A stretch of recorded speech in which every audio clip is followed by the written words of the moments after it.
Hello అందరికీ. ఈరోజు నేను టైప్స్ ఆఫ్ డినాయల్స్ ఎక్స్‌ప్లెయిన్ చేద్దాం అనుకుంటున్నాను. నేను చాలా రోజుల నుంచి ట్రై చేస్తున్నాను వీడియో చేయడానికి. బట్ అస్సలు నాకు కుదరలేదు. అండ్ ఈరోజు వచ్చేసి కొంచెం టైం దొరికింది. అందుకే కొన్ని కమెంట్స్ కూడా వచ్చాయి. ఆల్ డినాయల్స్ ఎక్స్‌ప్లెయిన్ చేయండి అని చెప్పి. సో, అన్ని డినాయల్స్ ఒకటే వీడియోలో ఎక్స్‌ప్లెయిన్ చేయడం కష్టం. ఫస్ట్ ఆఫ్ ఆల్ మనకి అన్ని డినాయల్స్ గురించి తెలుసుకోవాలి అంటే అసలు ఏమేం డినాయల్స్ ఉంటాయనేవి మనకు తెలియాలి. అందుకే ఈ వీడియోలో నేను ఏమేం డినాయల్స్ ఉంటాయి అనేవి మీకు ఎక్స్‌ప్లెయిన్ చేస్తాను. మనకి ఏఆర్‌లో ఎన్ని డినాయల్స్ వస్తాయో వాటన్నిటి గురించి ఎక్స్‌ప్లెయిన్ చేస్తాను. సింపుల్‌గా అంటే డినాయల్స్ ఏమొస్తాయి, వాటి రీజన్స్ ఏంటి అనేది నేను సింపుల్‌గా ఎక్స్‌ప్లెయిన్ చేయడానికి ట్రై చేస్తున్నాను.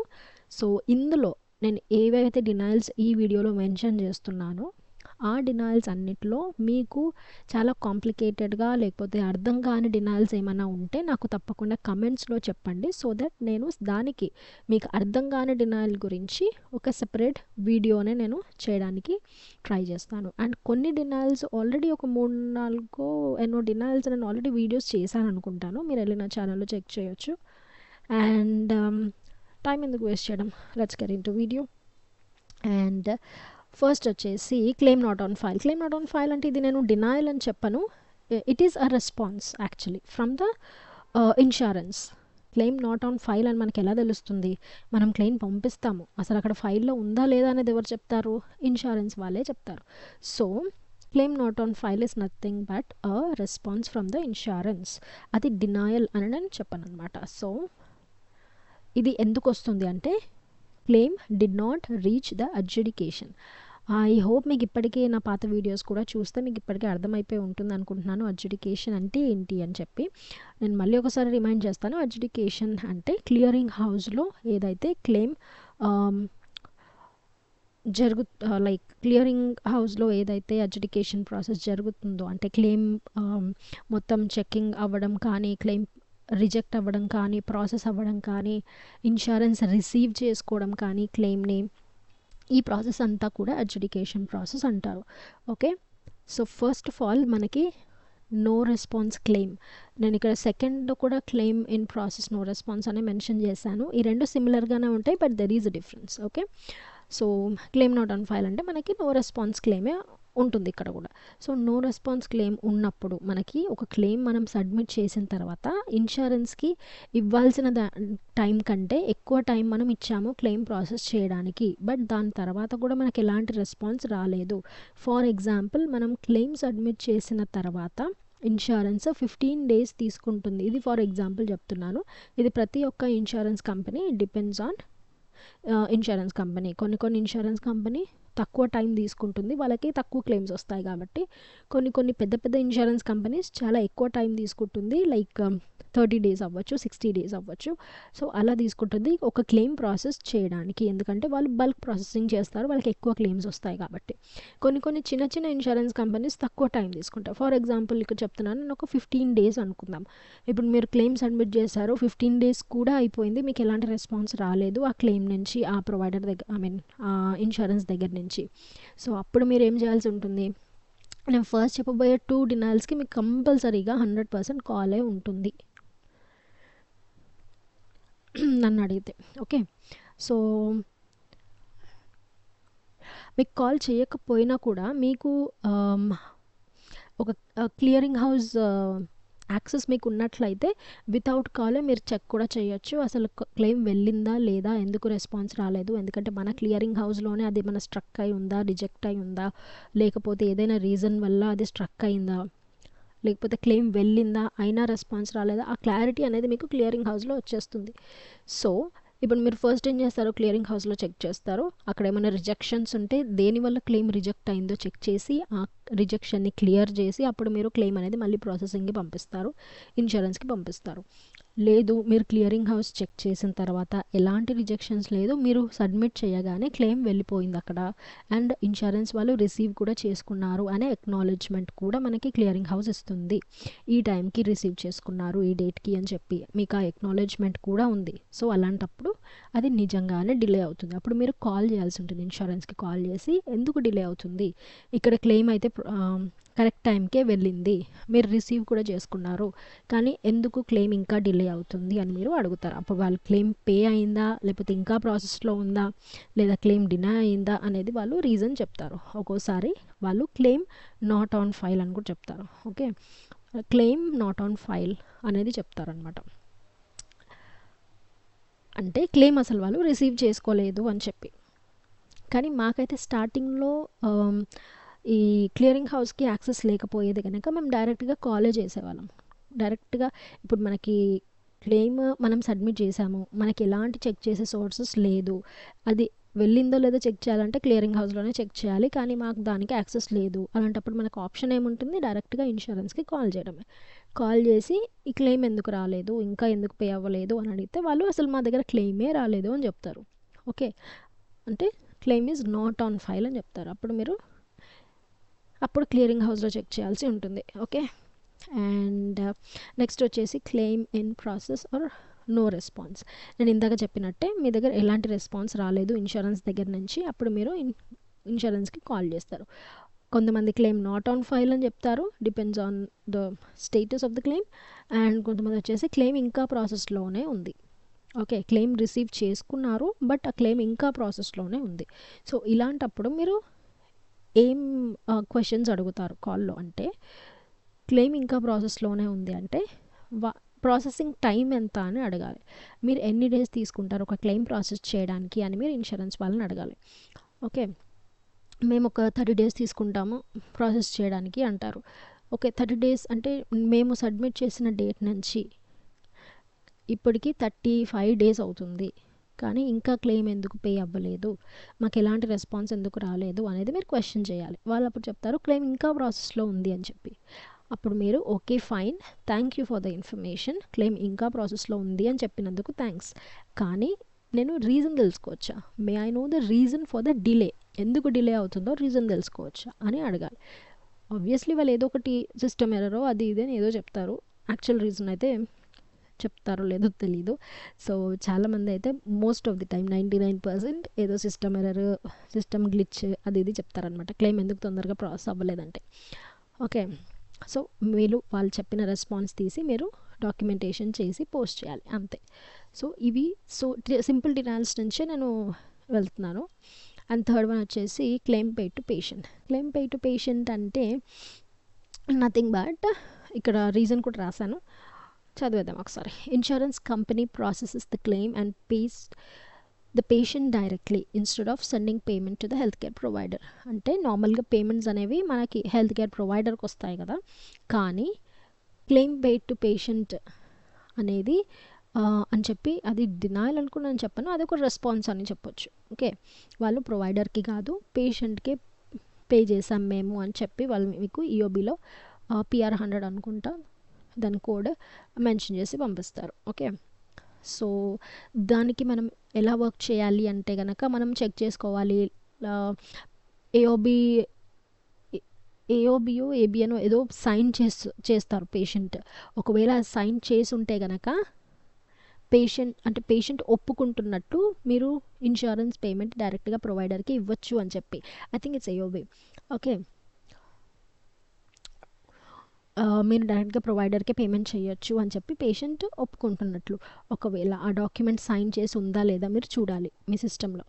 ఒకవేళ ఉంది అంటే కనుక అప్పుడు మీరు ఇన్సూరెన్స్ వాళ్ళని క్వశ్చన్ చేయొచ్చు, పేషెంట్ ఇలా ఏఓబి మీద సైన్ చేసింది, సో పేమెంట్ మాకు రావాలి అంటే కనుక అప్పుడు వాళ్ళు పేషెంట్తో ఫాలో అప్ అయ్యి ఆ పేమెంట్ మీకు ఎలా రావాలనేది వాళ్ళు దిల్ గివ్ యూ ఆన్సర్. లేదు ఎలాంటి సైన్ లేదు, అది పేషెంట్కి డైరెక్ట్గా వెళ్తుంది అంటే అప్పుడు మీరు పేషెంట్తో ఫాలో అంటే మీరు అంటే you can make a note of it, payment అనేది పేషెంట్కి వెళ్ళింది, we need to get the payment from patient అని చెప్పి. ఓకే, ఇవన్నీ సింపుల్ డినాల్సే అనమాట. స్టార్టింగ్లో అన్ని సింపుల్ డినాల్స్ గురించి ఎక్స్ప్లెయిన్ చేస్తున్నాను. ఇంకొకటి patient not active for date of service, అది క్లియర్గా ఉంది కదా. Insurance company is stating patient coverage was not active on the date of service was provided. Okay, patient treatment తీసుకున్న రోజుకి పేషెంట్ ఇన్సూరెన్స్ అనేది యాక్టివ్ లేదు. ఫర్ ఎగ్జాంపుల్ నేను నిన్న ట్రీట్మెంట్కి వెళ్ళాను డాక్టర్ దగ్గరికి, కానీ నా ఇన్సూరెన్స్ ఈ రోజు నుంచి స్టార్ట్ అయింది. సో నిన్న యాక్టివ్గా లేనట్టే కదా, అలాంటప్పుడు ఇన్సూరెన్స్ వాళ్ళు పే చెయ్యరనమాట. So that is what the denials. ఈ డినైల్ వచ్చేటప్పుడు బేసిక్గా ఏం చేస్తామంటే పేషెంట్కి వేరే ఇన్సూరెన్స్ ఏమైనా ఉందా లేదా చెక్ చేస్తాము, లేకపోతే మనం డైరెక్ట్గా పేషెంట్కే బిల్ చేస్తాము. ఒకవేళ మీకు పేషెంట్కి కాల్ చేసే యాక్సెస్ ఆర్ అథారిటీ ఉంటే కనుక మీరు పేషెంట్కి కాల్ చేసి అడగొచ్చు, మీకు వేరే ఇన్సూరెన్స్ ఏమైనా ఉందా, ఉంటే ఇవ్వండి, ఎందుకంటే ఈ ఇన్సూరెన్స్ అనేది ఈ డేట్ ఆఫ్ సర్వీస్కి పనికిరాదు అని చెప్పి. Okay, that is how you work on this denial. And other insurance primary or COB. COB denial is very common. మాకైతే రోజు సిఓబి డినైల్స్ వచ్చేవి. So let's see. Insurance company identifies that the patient has additional coverage, that is another insurance policy, and they are determining which insurance plan is primary and which is secondary. If the coordination of benefits isn't handled correctly, the claim can be denied. I hope this makes sense. Okay, so పేషెంట్కి ఒకటి కంటే ఎక్కువ insurances ఉంటే ఏది ప్రైమరీగా pay చేయాలి అనేది coordinate చేసుకొని అవి ఏ ఇన్సూరెన్స్ ప్రైమరీ పే చేయాలి అనేది కోఆర్డినేషన్ ఆఫ్ బెనిఫిట్స్ అంటారనమాట. సో ఇప్పుడు మీరు ఏత్నాకి బిల్ చేశారు, కానీ ఏత్నా డినై చేసింది మేము కాదు ప్రైమరీ బీసీబీఎస్ అని చెప్పి. సో విచ్ ఇన్సూరెన్స్ ప్రైమరీ అనేది మీరు కరెక్ట్ ఇన్ఫర్మేషన్ అనేది రిజిస్ట్రేషన్ టైంలోనే పేషెంట్ దగ్గర తీసుకుంటే మంచిది. అండ్ దీనికి సంబంధించిన కరెక్ట్ కంప్లీట్ డినైల్ ఎక్స్ప్లెనేషన్ మీరు కావాలి అంటే కనుక నాకు కమెంట్స్లో చెప్పండి. నేను ఇప్పుడు మొత్తం డినైల్ ఎక్స్ప్లెయిన్ చేయట్లేదు కాబట్టి I just stop there. Denial గురించి చెప్పి రీజన్ చెప్పి మీకు దీని గురించి ఎక్స్ప్లెనేషన్ కావాలి అనుకుంటే it's a very simple denial actually. కానీ మీకు అర్థం కాకపోయినా ఏమైనా కన్ఫ్యూజన్ ఉన్నా మీకు ఎక్స్ప్లెనేషన్ కావాలన్నా నాకు కమెంట్స్లో చెప్పండి, నేను మీకు తప్పకుండా ఎక్స్ప్లెయిన్ చేయడానికి ట్రై చేస్తాను. దీనికోసం ఒక సపరేట్ వీడియోనే చేయడానికి ట్రై చేస్తాను. అండ్ ఇంకోటి వచ్చేసి బెనిఫిట్స్ మ్యాక్స్డ్. ఈ డినైల్ నేను ఒక నా సెకండ్ కంపెనీలో నేను చాలా వర్క్ చేశాను ఈ డినైల్ పైన. Actually claim for benefits such as insurance, disability, unemployment, workers compensation, and these are examples actually, okay, has been denied because the recipient has reached the maximum allowable limit for that specific benefit. This could happen due to, నేను reasons mention చేద్దాం అనుకున్నాను but ఆ reasons నాకు తట్టలేదు actually టైంకి, నిజం చెప్పాలంటే. Okay, for example చెప్తాను. Benefits మ్యాక్స్డ్ అంటే ఏమని చెప్పొచ్చు, నా ప్రాసెస్ గురించి చెప్తాను. ఓకే, నేను ఫిజికల్ థెరపీ ప్రాసెస్లో చేశాను. బెనిఫిట్స్ మ్యాక్స్డ్ అంటే పేషెంట్ బెనిఫిట్స్ ఎలా అయితే ఉంటాయో, ఇప్పుడు ఫిజికల్ థెరపీలో ఎలా ఉంటుందంటే పేషెంట్కి ఇన్ని విజిట్స్కి ఇంత పే చేస్తాము, ఓకే, ఇన్ని యూనిట్, లైక్ ఫర్ ఎగ్జాంపుల్ ఇన్ని విజిట్స్కి ఇంతే పే చేస్తాము అన్నట్టుగా ఉంటుంది. ఓకే, వాళ్ళు ఎంతైతే అలౌ చేశారో ఆ అమౌంట్ కనుక వాళ్ళు రీచ్ అయిపోతే కనుక దాని తర్వాత వచ్చే విజిట్స్కి కూడా మనమే పేషెంటే పే చేసుకోవాలి. ఎందుకంటే పేషెంట్ ఆల్రెడీ రీచ్ అయిపోయాడు, ఆయనకి ఇచ్చిన బెనిఫిట్స్ ఏదైతే ఉందో ఆ లిమిట్ అనేది రీచ్ అయిపోయాడు. కాబట్టి ఫర్ ఎగ్జాంపుల్ ఇన్సూరెన్స్ వచ్చేసి ఇప్పుడు మేము $150 మేము పే చేస్తాము, మీరు ఎన్ని విజిట్స్కి వచ్చినా ఆ విజిట్స్ అన్ని ట్రీట్మెంట్ అంతా కలిపి కూడా మీకు $150 వరకే ఉంది, మీరు దానికంటే ఎక్కువ అయితే మీరే పే చేసుకోవాలి అన్నప్పుడు ఇలాంటి డినైల్ వస్తుందన్నమాట. మేము చెప్పినంత అమౌంట్ అయితే మేము పే చేసేసాము, మ్యాక్సిమం అలవబుల్ లిమిట్ అనేది ఇక్కడ ఉంది కదా, మ్యాక్సిమం అలవబుల్ లిమిట్ అనేది మేము పే చేసేసాము. సో మిగిలినది అయితే పేషెంట్కి వేరే ఇన్సూరెన్స్ ఉంటే సెకండరీ దానికి వెళ్తుంది, లేదా పేషెంట్కి వెళ్తుంది. Non covered services. Claim for medical services or procedure has been denied because it is not included in the patient's insurance plan. ఇది సింపుల్గా చెప్పాలంటే ఫర్ ఎగ్జాంపుల్ పేషెంట్ ఫీవర్ కోసం వెళ్ళాడు, కానీ ఐ చెకప్ కూడా చేయించుకున్నాడు. ఇప్పుడు ఫీవర్ కోసం నీకు కవరేజ్ ఉంది, కానీ ఐ చెకప్ కోసం నీకు కవరేజ్ లేదు. ఇప్పుడు నువ్వు తీసుకున్న ఇన్సూరెన్స్లో నువ్వు ఫీవర్ మాత్రమే చెక్ చేయించుకోగలుగుతావు. ఐ చెకప్ కూడా చేయించుకొని ఇది కూడా ఇన్సూరెన్స్లో యాడ్ చేయమంటే వాళ్ళు చెయ్యరు. ఈ నీ నీ ఇన్సూరెన్స్ పాలసీ ప్రకారం నీకు ఓన్లీ ఫీవర్ మాత్రమే కవర్ అవుతుంది, ఐ చెకప్ కవర్ అవ్వదు అని చెప్తారు. So that is what in simple words non covered services. అంటే కొన్ని సర్వీసెస్ కవర్ అవుతాయి, కొన్ని సర్వీసెస్ కవర్ అవ్వవు. Again it depends on the policy you take. Okay, I mean the patient takes. And additional information, this is also a simple scenario, but నాకు తెలిసి దీనికి call అయితే 99% call అయితే అవసరం ఉంటుంది. అండ్ కొన్ని ఇన్సూరెన్సెస్ మాత్రమే అడిషనల్ ఇన్ఫర్మేషన్ అని మెన్షన్ చేసి ఈఓబీలో కింద బ్రాకెట్లో అవి కూడా మెన్షన్ చేస్తాయి, like what information they are looking for or what missing information they are looking for అనేది వాళ్ళు అక్కడ బ్రాకెట్స్లో మెన్షన్ చేస్తారు. బట్ అన్ని ఇన్సూరెన్సెస్ అలా మెన్షన్ చేయవు. ఓకే, ఇక్కడ will check the reason. Insurance claim is denied because the payer requires more details before processing the claim. ఇప్పుడు ఒక క్లెయిమ్ ప్రాసెస్ చేస్తున్నారు, కానీ వాళ్ళకి హాఫ్ ఆఫ్ ఇన్ఫర్మేషన్ ఉంది, ఇంకా ఇన్ఫర్మేషన్ కావాలి, వాళ్ళకి ఇంకా ఇన్ఫర్మేషన్ కావాలి అన్నప్పుడు వాళ్ళు అడిషనల్ ఇన్ఫర్మేషన్ అని చెప్పి డినై చేస్తారనమాట. ఓకే, ఈ డినై చేసినప్పుడు మనకి ఒకవేళ ఈఓబీలో వాళ్ళు మెన్షన్ చేసి ఉంటే కనుక, ఫర్ ఎగ్జాంపుల్ ఈఓబీలో పేషెంట్ చార్ట్ పంపించండి లేదా మెడికల్ రికార్డ్స్ మళ్ళీ ఒకసారి పంపించండి, అవి క్లియర్ లేవు అన్నట్టుగా మెన్షన్ చేస్తారు కొన్ని ఇన్సూరెన్సెస్. కొంతమంది అది కూడా చేయరు. మనం ఎలాగైనా కాల్ చేసి what information you looking for, what additional information you need అని మనం అడుగుతాం వాళ్ళని. ఓకే, అడిగి వాళ్ళకి ఫ్యాక్స్ ద్వారానో వాళ్ళు ఎలా రిసీవ్ చేసుకోవాలి అనుకుంటే ఆ ఇన్ఫర్మేషన్ని మనం అలా వాళ్ళకి పంపిస్తామన్నమాట. నెక్స్ట్ వచ్చేసి ఆథరైజేషన్. ఈ డినైల్ గురించి నేను ఆల్రెడీ ఒక వీడియో చేశాను, సో మీరు వెళ్ళి చూడొచ్చు. డినైల్ వాట్ ఈజ్ ఆథరైజేషన్ అనేది నేను క్లియర్గా ఎక్స్ప్లెయిన్ చేశాను. ఇక్కడ మళ్ళీ ఒకసారి మెన్షన్ చేశాను, insurance claim is denied because prior authorization అంటే is nothing but a pre approval was not obtained or was denied by the payer. Okay, కొన్ని సర్వీసెస్ ఇచ్చే ముందు మనం అప్రూవల్ తీసుకోవాలి అనమాట ప్రొవైడర్ ఇన్సూరెన్స్ దగ్గర నుంచి, ఎందుకంటే వాళ్ళ దాంట్లో లిస్ట్ అయి ఉండవు కదా సర్వీసెస్ కొన్ని. సో అందుకనే వాళ్ళ దగ్గర ఉన్న సర్వీసెస్లోనే వాళ్ళ అలౌడ్ అమౌంట్ ప్రకారంగానే ప్రొవైడర్ అనేసి కొంచెం అప్రూవల్స్ తీసుకోవాలన్నమాట పేయర్ దగ్గర నుంచి. ఓకే, ఆ అప్రూవల్స్ ఆథరైజేషన్ తీసుకోకపోయినా, ఒకవేళ ఆథరైజేషన్ ఎక్స్పైర్ అయిపోయినా, ఆ డేట్ ఆఫ్ సర్వీస్కి పనికి రాకపోయినా క్లెయిమ్ అనేది డినై అవుతుంది అనమాట. ఆథరైజేషన్ డినైల్ వస్తుంది. రెఫరల్ డినైల్, చాలామంది కన్ఫ్యూజ్ అవుతుంటారు ఆథరైజేషన్కి రెఫరల్కి, but both are it looks similar but not, I would say. ఎందుకంటే దట్ ఈస్ ప్రీ అప్రూవల్, కానీ ఇది వచ్చేసి insurance company is denied because required referral from a PCP or another provider was not obtained.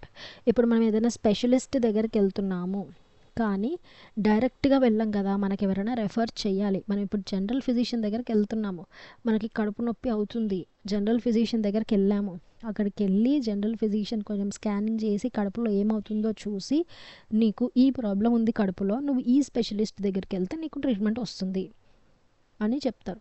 ఆ refer ఎవరైతే చేస్తారో ఆ referral information అనేది ఉండాలన్నమాట. నేను ఎవరు రెఫర్ చేశారు, జనరలీ పీసీపీ అంటారు, ప్రైమరీ కేర్. మనం ఇక్కడ జనరల్ ఫిజిషియన్ అంటాం, వాళ్ళు అక్కడ PCP or another provider. PCP అనే కాదు, వేరే ప్రొవైడర్ ఎవరైనా రెఫర్ చేశారా అంటే ఎవరు రెఫర్ చేశారనేది అక్కడ క్లెయిమ్ ఫామ్ మీద ఉండాలన్నమాట. అంటే ఏదైనా ఫర్ స్పెసిఫిక్ మనం ఏదైనా స్పెషలిస్ట్ దగ్గరికి వెళ్ళినప్పుడే మోస్ట్లీ ఈ డినాల్స్ అనేవి వస్తాయి, రెఫరల్ డినాల్స్ అని. ఓకే, టైమ్లీ ఫైలింగ్, ఇది కూడా నేను ఎందుకంటే టైం ఫ్రేమ్ గురించి చాలామంది కన్ఫ్యూజ్ అవుతుంటారు, అందుకే నేను దీని గురించి కూడా వీడియో చేసి నేను ఆల్రెడీ పోస్ట్ చేస్తాను, you can check it out. Timely filing denial అని చెప్పి, claim is denied because it was not submitted within the insurance payer required time frame. Insurance వాళ్ళు ఫస్ట్ టైం ఈ టైం లోపల మీరు date of service నుంచి మీకు ఇంత time ఇస్తున్నాము, ఈ టైం లోపల మీరు క్లెయిమ్ సబ్మిట్ చేయాలి. డేట్ ఆఫ్ సర్వీస్ నుంచి 30 days లోపలే, for example date of service నుంచి 30 days లోపల మీరు క్లెయిమ్ సబ్మిట్ చేయాలి. 30 days దాటిందంటే మేము టైమ్లీ ఫైలింగ్ అని చెప్పి క్లెయిమ్ డినై చేస్తాము అండ్ పే కూడా చేయము అని చెప్తారు. ఓకే, సో ఆ డినైల్ వస్తే ఎలా వర్క్ చేయాలి, ఏమేమి చెక్ చేయాలి, మన అనాలిసిస్ ఎలా ఉండాలి, ఇవన్నీ కూడా నేను ఆ డినైల్ వీడియోలో ఎక్స్ప్లెయిన్ చేశాను, టైమ్లీ ఫైలింగ్ డినైల్ వీడియోలో. Go check it out. And next వచ్చేసి provider out of network. Claim is denied because the provider is not in the patient's insurance network. ఇప్పుడు పేషెంట్ ఎక్కడైతే ఇన్సూరెన్స్ తీసుకున్నారో ఆ నెట్వర్క్లో ప్రొవైడర్ అనేది లేదనమాట. ఓకే, అగైన్ నేను క్లియర్ ఎక్స్ప్లెనేషన్ ఇవ్వాలంటే కొంచెం డీప్గా వెళ్ళాల్సి ఉంటుంది. So I'm not going to get into the details. But provider తీసుకున్న ఇన్సూరెన్స్ ప్రకారంగా ఆ ఇన్సూరెన్స్ పాలసీ నెట్వర్క్లో ఈ ప్రొవైడర్ లేకపోతే కనుక ప్రొవైడర్ అవుట్ ఆఫ్ నెట్వర్క్ అనే క్లెయిమ్ డినై చేస్తుంది. మీకు ఇంకా ఫర్దర్ డీటెయిల్స్ యా ఫిర్ క్లియర్ ఎక్స్ప్లెనేషన్ కావాలి అంటే నాకు మెసేజ్ చేయండి, నేను మీకు ఈ డినైల్కి సంబంధించిన క్లియర్ ఎక్స్ప్లెనేషన్ అయితే మీకు ఇస్తాను. Provider not certified. ఇప్పుడు out of network is different and provider not certified is different. Okay, out of network అంటే పేషెంట్కి సంబంధించిన నెట్వర్క్ ఏరియాలో ఆ ప్రొవైడర్ పర్టిక్యులర్ ప్రొవైడర్ పేషెంట్కి సంబంధించిన నెట్వర్క్ ఏరియాలో లేకపోవడం. అదే సర్టిఫైడ్, నాట్ సర్టిఫైడ్ అంటే claim is denied because the provider does not meet the insurance companies certification or credentialing requirements. Credentialing requirements or certification అంటే ఇవి కొన్ని ఫిజిషియన్స్కి ఏమవుతుందంటే కొన్ని సర్వీసెస్ ఇవ్వడానికి ఆర్ సమ్ సీరియస్ ఇప్పుడు సర్జరీస్ అనుకోండి, ఇలాంటి చాలా టిపికల్ కండిషన్స్ అనుకోండి, ఇలాంటి ట్రీట్మెంట్స్ ఇవ్వడానికి వాళ్ళకి సర్టిఫికేషన్ అనేది ఉండాలి లేదా క్రెడెన్షియలింగ్ అనేది ఉండాలి. దానికోసం వాళ్ళు కొన్ని అసెస్మెంట్స్ రాయాల్సి ఉంటుంది, కొంచెం సర్టిఫికేషన్ ప్రాసెస్ అంతా ఉంటుంది వాళ్ళకి. ఆ సర్టిఫికేషన్లో వాళ్ళు ఆ సర్టిఫికేషన్ ప్రాసెస్లో వాళ్ళు క్లియర్ చేయకపోతే కనుక ప్రొవైడర్ ఈజ్ నాట్ సర్టిఫైడ్ అని చెప్పి వాళ్ళు దాన్ని డినై చేసేస్తారనమాట. నాట్ మెడికలీ నెససరీ, ఇది కూడా నేను బాగానే వర్క్ చేశాను. Insurance claim is denied because the payer determines that the services, procedures or treatment is not essential for the patient's condition. So ఇప్పుడు పేషెంట్ కండిషన్ ప్రకారంగానే వాడు ఒక పేషెంట్ ఒక ఇన్సూరెన్స్ తీసుకున్నాడు. ఓకే, ఫర్ ఎగ్జాంపుల్ పేషెంట్ వచ్చేసి ఏదో heart problem ఉంది, heart ప్రాబ్లంకి సంబంధించిన ఇన్సూరెన్సే తీసుకున్నాడు అనుకోండి. ఫర్ ఎగ్జాంపుల్ చెప్తున్నాను, అట్లా పర్టికులర్లీ హార్ట్ కోసం అని ఏమి ఇన్సూరెన్స్ ఉండదు. ఫర్ ఎగ్జాంపుల్ చెప్తున్నాను, హార్ట్కి సంబంధించిన ఇన్సూరెన్స్ తీసుకున్నాడు. కానీ అదే టైంలో వేరే టెస్ట్లు కానీ వేరే సర్వీసెస్ కానీ తీసుకున్నాడు. ఓకే, అనవసరమైనవి కూడా తీసుకున్నాడు, అవి ఇందులో ఇంక్లూడ్ చేశాడు. అలాంటప్పుడు ఏం డినై చేస్తారు? నాట్ మెడికలీ నెససరీ అంటే ఇప్పుడు మెడికల్ కండిషన్కి ఈ టెస్ట్లు అవసరం లేదు. ఇప్పుడు హార్ట్ స్కాన్ తీసి హార్ట్తో పాటు మిగతా అవి కూడా అనవసరమైన బ్రెయిన్ టెస్ట్లు అవి తీసి ఇప్పుడు పేషెంట్ ఉన్న కండిషన్కి మనం ఓన్లీ హార్ట్ ఆర్ లంగ్స్ మనకి ఇది కావాలా, కానీ అనవసరంగా మనకి బ్రెయిన్ది ఎంఆర్ఐ అవసరం లేదు. కాబట్టి that is what is called not medically necessary. CPT inconsistent with modifier. ఇది సింపుల్ వర్డ్స్లో రాశాను. Claim is denied because the CPT code and the modifier used together are not compatible. ఏదైతే క్లెయిమ్లో మనం CPT అండ్ మోడిఫైయర్ యూజ్ చేసామో ఆ రెండు ఒకదానికొకటి compatible అవ్వట్లేదు, కాబట్టి మనం వేరే మోడిఫైయర్ యూజ్ చేయాలి. అది మనము యూజ్ చేయము, మోస్ట్లీ కోడర్స్ చేస్తారు, లేదా మనకి LCD NCD గైడ్లైన్స్ ఇవన్నీ మనకి ఏమైనా ఐడియా ఉంటే కనుక, నాకైతే అస్సలు ఐడియా లేదు, కోడర్స్కి ఎక్కువ ఉంటుంది. సో ఉంటే కనుక మీరు అవన్నీ చెక్ చేసి అప్పుడు మోడిఫైయర్ అనేది చేంజ్ చేయొచ్చు. ఇంక్లూజివ్ ఆల్రెడీ ఎక్స్ప్లెయిన్ చేశాను, వీడియో ఒకటి చేశాను ఇంక్లూజివ్ గురించి, బికాస్ చాలామంది ఇంక్లూజివ్ డిన్నర్ అని అడుగుతున్నారు లాస్ట్ వీడియోస్లో. యా, ఇంక్లూజివ్ డిన్నర్ క్లియర్ అందులో ఎక్స్ప్లెయిన్ చేశాను, మీరు వెళ్ళి చెక్ చేయొచ్చు. Claim is denied because the services provided are considered part of a bundled or inclusive payment and cannot be bill separately. ఇది వచ్చేసి కొన్ని సపరేట్ సర్వీసెస్ అన్నీ కలిపి బండిల్గా ఒక ప్యాకేజ్ లాగా వీళ్ళు బిల్ చేసి ఉంటారు. బిల్ చేసి ఐఎమ్ సారీ, నేను వేరే చెప్తున్నాను, I'm really sorry. Okay, so మనం డిఫరెంట్ సర్వీసెస్ అన్నీ కూడా మనం సపరేట్గా బిల్ చేసామనుకోండి ఇన్సూరెన్స్కి, కానీ వాళ్ళేం డినై చేస్తారో, మీరు ఏదైతే బిల్ చేశారో అవన్నీ సర్వీసెస్ కూడా ఒకటే ట్రీట్మెంట్కి సంబంధించినవి కాబట్టి మేము ఒకటే ట్రీట్మెంట్ ప్రకారంగా మేము పేమెంట్ చేస్తాము, ఒక్కొక్క దానికి సపరేట్ పేమెంట్ మేము ఇవ్వము. That is what called is inclusive.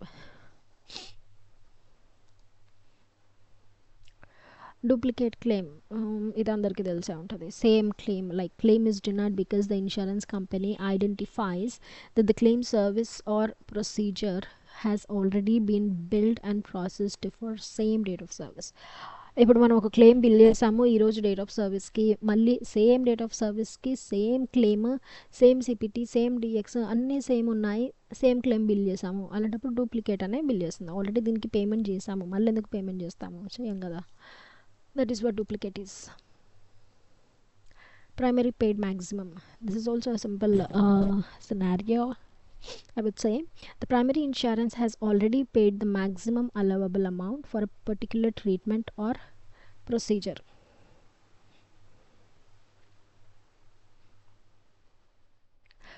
Okay.